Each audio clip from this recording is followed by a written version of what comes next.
And joining us now for his take on the media's narrative on Ukraine, we're going to go over to Ben Norton, journalist with Gray Zone News. Ben, great to see you. You have covered a lot of, and you've experienced, even in other countries, just to kind of put it out there, you've talked about it with us as well. Not too long ago, we spoke to you about the propaganda coming out of the Nicaraguan elections from the United States. Again, in their elections down there. Is it a surprise to you to see what the U.S.'s media is doing as far as covering Ukraine? Not at all. And it's actually pretty incredible because we've heard for many decades, according to the mainstream U.S. corporate media, that the idea of carrying out a so-called false flag operation is a crazy conspiracy theory. But yes, now that the Pentagon and U.S. spy agencies are, without any evidence, without a shred of proof, accusing Russia of supposedly planning a false flag attack on Russian speakers, ethnic Russians inside Ukraine, now the corporate media just obediently reiterates that claim. They echo this claim that, again, there is no evidence for from the Pentagon that Russia is going to attack Russian speakers in order to invite itself to invade Ukraine in some kind of crazy four-dimensional chess that doesn't even make sense. The reality is that the corporate media narrative about Ukraine at every level is trying to cover up the fact that it is the United States and NATO, the US-led military alliance, that have gotten us into this problem. First of all, NATO, the leaders of NATO and Western governments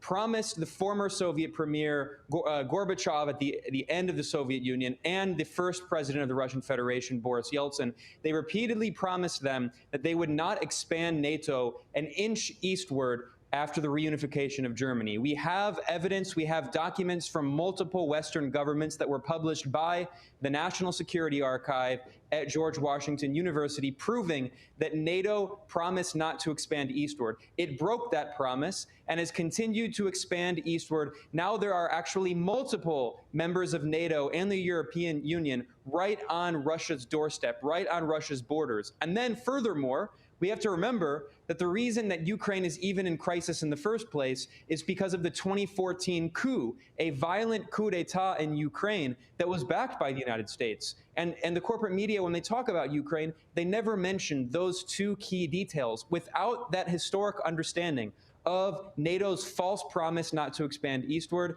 and of the US-backed 2014 coup in Ukraine, you can't understand what's happening today.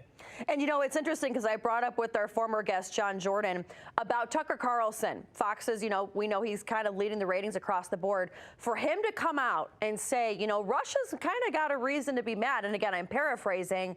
I was shocked at that because that's not what you say in the mainstream media. Do you think that might have any effect on the American media, especially with his audience, maybe stopping and thinking, hey, maybe this is kind of us that's doing all of this?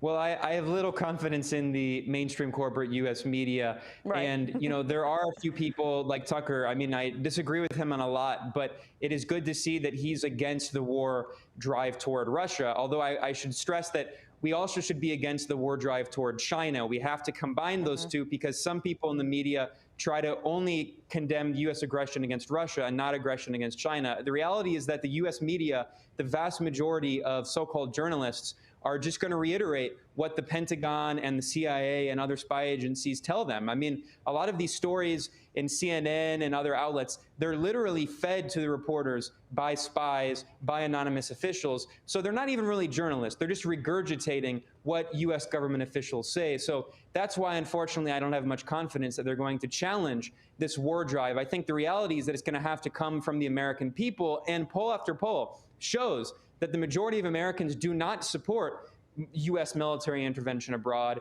against Russia, against China, against any other country, and they certainly want peace. That's what the average American wants, is peace and diplomacy instead of war and sanctions.